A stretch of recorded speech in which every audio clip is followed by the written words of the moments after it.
ሁላችሁም ይሄንን ቪዲዮ ላይክ በማድረግ ጀምሩት ማለት ነው። ኮንትራት ቤት ላሉ እህቶቼ ይሄ ቪዲዮ በጣም ወሳኝ ስለሆነ እንዲደርሳችሁ እፈልጋለሁኝ። ላይክ እንዲሁም ሼር ማድረጋችሁን አትርሱ። ነባር ቤተሰቦቼ በጣም አመሰግናለሁ። አዳዲሶችም ቤተሰብ ያልሆናችሁ ቤተሰብ እየሆናችሁ ይህንን ቪዲዮ እባካችሁ ብዙ ሰው ጋር እንዲደርስ እፈልጋለሁ ማለት ነው። ብዙ እህቶቻችን ጋር አሁን ላይ ለኮንትራት የሚመጡ እህቶቻችን ቀደም ብለው የመጡ አበሾች በጣም ብዙ ችግር እያደረሱባቸው ነው ያሉት ማለት ነው። በዚህ ቪዲዮ ላይ እህታችን ምን ሆና እንደዚህ እያለቀሰች ያለችው ምንድነው የገጠማት የሚለውን በዝርዝር የምነግራችሁ ይሆናል። እንደነገርኳችሁ ቪዲዮ በጣም የሚጠቅመው ኮንትራት ቤት ላሉ አዳዲስ እህቶቼ ነው ማለት ነው። እንድታደርሱልኝ ስል በትህትና ጠይቃለሁኝ። ሰላም እንዴት ናችሁ? ውድ የተከበራችሁ ቤተሰቦች ደህና ናችሁን? ያለው እግዚአብሔር ይመስገን። እናንተም በያላችሁበት ሰላማችሁ ይብዛልኝ። ዛሬ እንግዲህ ይዤላችሁ የመጣሁት ቪዲዮ መግቢያው ላይ እንግዲህ እቺን እህታችን አይታችኋታል ብዬ አስባለሁ። በጣም በሚያሳዝን ሁኔታ እያለቀሰች ስቅስቅ እያለች ወገቧን በጨርቅ አስራ እንግዲህ በቃ ከአቅሟ በላይ ሁሉም ነገር ሆኖ ሻንጧን እያስተካከለች ወደ ሀገሯ ልትሄድ ነበረ። ምንድነው የተፈጠረው መሰላችሁ? እንግዲህ ይቺ እህታችን ገና አዲስ የመጣች ነች፣ መዳም ቤት ማለት ነው። ምንም አይነት ቋንቋም አትችልም፣ ምንም አትልም። አዲስ የመጣች ልጅ አለች። ቀደም ብለው ግን ከሷ በፊት ቀድመው የሚሰሩ ልጆች አሉ። ቪዲዮ ላይ አላስገባሁላችሁም እንጂ የሆነ ግን ይታያል። ግማሹን አስገበቻላችኋለሁ። ቪዲዮ ላይ የሚታዩ ልጆች አሉ።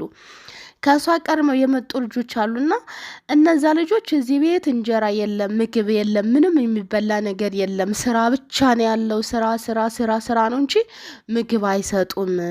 የሚበላ ነገር የለም። እና ይች ልጅ በራብ ነው እንግዲህ እያለቀሰች ያለችው ማለት ነው። እና በጣም የምታሳዝነው ብዙ ጊዜ አበሻ ጋር አብረን አንሰራም። አበሻ በጣም ነው የሚያስጠላው። አበሻ ላበሳ አይስማማም። ብዙ ነገር ሲባል ሰማለሁኝ።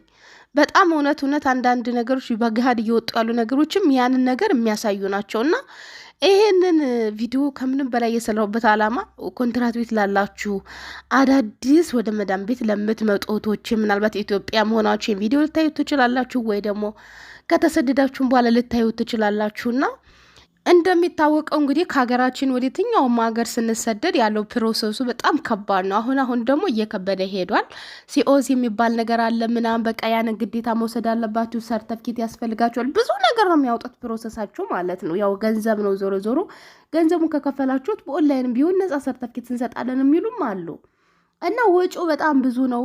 ፓስፖርት ለማውጣት ያለው መከራ የምታውቁት ነገር ነው። እድሜያችሁ እንኳን በእድሜያችሁ ልክ እንኳን የሆነ መታወቂያ አውጥታችሁ ከሆነ ከ3 ወር ከ4 ወር ቀጠሮ በኋላ ዞራችሁ ያንን ነገር ሳይቀበሏችሁ ሲቀሩ ድጋሚ ደግሞ ሌላ መታወቂያ አውጥታችሁ ሌላ 3ኛ ዙር ተሰልፋችሁ 3 ወር ጠብቃችሁ ፓስፖርት አግኝታችሁ ነው ከደላላ ፈልጋችሁ ስንት መከራ ታይቶ ነው አረብ ሀገር የሚደረሰው። የምታውቁታላችሁና ወደ ገንዘብ ጋር ስንሄድ ደግሞ ከስንት ሰው ተበደረን መሬት አሸጠን የቤተሰቦቻችን በሬ አሸጠን ብዙ ነገር አድርገን ነው ወደ አረብ ሀገር የምንመጣው። ይሄ ሁሉ ከሆነ በኋላ ግን አረብ ሀገር ከገባን በኋላ ከስንት አንድ ነው የሚሳካለት ማለት ነው። አብዛኛው ሰው አይሳካለትም። እና ሁለተኛ ወጪ እንዳይሆንባችሁ የትኛውን ቦታ ብትሄዱ አበሻም ይሁን ማንም ይሁን ኖሮ ይሄው እዚህ ቤት ካሜራ አለ፣ ምግብ አይሰጥም፣ ምግብ የለም፣ በጣም ከባድ ነው። ሁሌ ስራ ብቻ ነው፣ ሌላ ነገር የለም ብላችሁ መደናገጥ የለባችሁም ማለት ነው። ካሜራ ሚኑር ምንም እንዳትፈሩ። ያለውን ነገር ቤት ውስጥ ያለውን ነገር አሁን የታሸገ ሽምብራ፣ ባቄላ ምናምን እንደዚሁም ደግሞ ፓስታም ካለ ዱቄትም ካለ ዱቄቱን ቡክት አድርጋችሁ እንጀራ ኩፍ እንዳለ ራሱ እንጀራ መጋገር ትችላላችሁ። ያላብሲት ማለት ነው። ኩፍ እንዳለላችሁ ትጋግራላችሁ። ያለውን ነገር ወጥ ምስርም ካለ መቼም ሽንኩርት ይኖራል የትኛውን ቦታ ብዬ ነውና ምስር በሽንኩርት ቲማቲም ጨምራችሁ ወጥ መስራት በጣም ቀላል ነው። ሀገራችን ለምታውቁት ነገር ነውና እንደዚህ አድርጋችሁ በመስራት እንደዚሁም ደግሞ ድንችም ካለ ድንች ወጥ መስራት ትችላላችሁ። ብዙ አይነት ነገር መስራት ትችላላችሁ ማለት ነው። ግዴታ እነሱ መጠበቅ አይጠበቅባችሁም። ወይ ደግሞ እነሱ እስከሚሰጧችሁ ድረስ እንዳትጠብቁ። አብዛኛው ሰው አይሰጡም። እራሱ አንስታ ትበላለች በሚል ነው የሚያስቡት ማለት ነውና አንስተው አይሰጧችሁም። ብዙዎቹ እንደውም በጣም ደጎቹ ቁጥጥር የማያብዙ ሰዎች እናንተ አንስታችሁ እንድትበሉ ነው እንጂ እነሱ እንዲህ አድርጊ አይሏችሁም። እና የሰው ወሬ አትስሙ። የአበሻ ወሬ ሰምታችሁ ራሳችሁን ላልተገባ ወጪ አታዳርጉ ማለት ነው። እንደዚያም ሁሉ ወጪ አውጥታችሁ መጥታችሁ አረብ ሀገር ላይ ስትደርሱ ደግሞ በእኛው ተንኮለኛ ልጆች ለተንኮልም ሊሆን ይችላል ላይሆንም ይችላል። ወይንም እዚያ ጋር ካሜራ ስላለ እነሱም ፈርተው ሊሆንም ይችላል። ግን በፍጹም ካሜራ እንዳትፈሩ ማለት ነው። የትኛውን ቦታ ሆናችሁ ካሜራ እንዳትፈሩ። ምግብ ለመብላት ሆዳችሁን እንዳትከለክሉት። የፈለጋችሁትን ነገር አንስታችሁ ብሉ።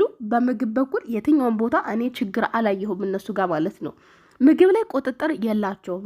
ስራ ነው እንጂ ቁጭ አትበይቢ ነው እንጂ ምግብ አትቢ የሚል ሰው እኔ እስካሁን ድረስ አልገጠመኝም። እና እናንተ እንዳትፈሩ።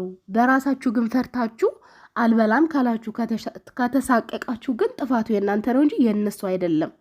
ስለዚህ ስራችሁን ከሰራችሁ በኋላ በአግባቡ የእነሱ ሀገር ምግብ አሁን ፍሪጅ ውስጥ ያለው በእርግጥ ከኛ ሀገር ይልቅ ሁሉም ነገር እኛ አብዛኞቻችን ያለመድነው ምግብ ነው እነሱ ጋር ያለው ምግብ እና ልትደናገጡ ትችላላችሁ። የቱን ልብላቱ ትችላላችሁ።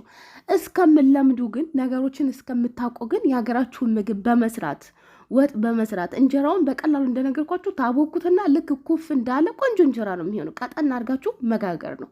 ከዚያ ወጥ ተሰራላችሁ ጊዜው እስከምትሻሻሉ እስከምትለምዱ ድረስ ማለት ነው። ሌላው ነገር ደግሞ እንዶሚ ግዙ። እንዶሚ የራሱ ገዝታችሁ መብላት ትችላላችሁ እስከምትለማመዱት ነገሮችን እና እንቁላል ካለ እንቁላል ቀቅላችሁ እንደዚሁም ደግሞ እንቁላሉን ጠብሳችሁ በመብላት ብቻ የተለያዩ ምግቦችን ራሳችሁ ስራችሁን ከጨረሳችሁ በኋላ በቁርሳችሁም ሰዓት ሰዓታችሁን ጠብቃችሁ ብሉ።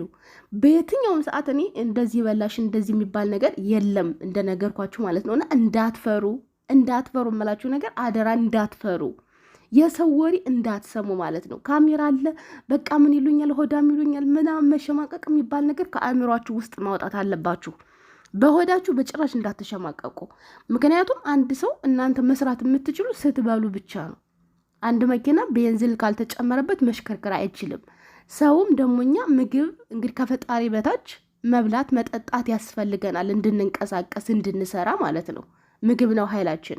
ስለዚህ የማይረባ ሰው ወሬ እንዳትሰሙ። ከናንተ በፊት ቀድመው በገቡ አበሾች ወሬ እንዳትረበሹ እንዳትጨናነቁ አደራችሁን ማለት ነው። ራሳችሁን እንደምንም በላችሁ ጠንከር አድርጋችሁ ቋንቋ እስከምትችሉ አንገታችሁን ደፍታችሁ ስሩ።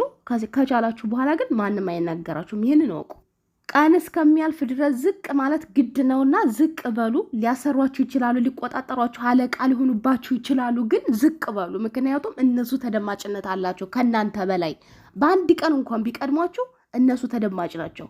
ስለዚህ ነገሮችን እስከምታውቁ ድረስ ሙያውን፣ የቤቱን ጸባይ፣ እንደዚሁም ደግሞ ቋንቋን በደንብ እስከምታውቁ ድረስ እነሱ ደስ እንዳላቸውና እንደፈለጉ ሆናችሁ ተንቀሳቀሱላቸው። ግን እየበላችሁ ነው ይሄ መሆን ያለበት። በምግብ በኩል ግን ምንም አይነት ድርድር ሊኖራቸው አይገባም። ምንም ነገር እንዳትፈሩ። ቤት ውስጥ ያለውን ነገር እንደሙያችሁ ሰርታችሁ ብሉ። ሁሉም ነገር እስከሚያልፍ ድረስ ደግሞ አንገት መድፋት ያለ ነውና ሁሉ ነገር ያልፋል። እግዚአብሔር አምላክ ሀገራችን ሰላም ያርግልን። በድጋሚ እስከምንገናኝ ድረስ ቤተሰቦቼ ደህና ሁኑልኝ።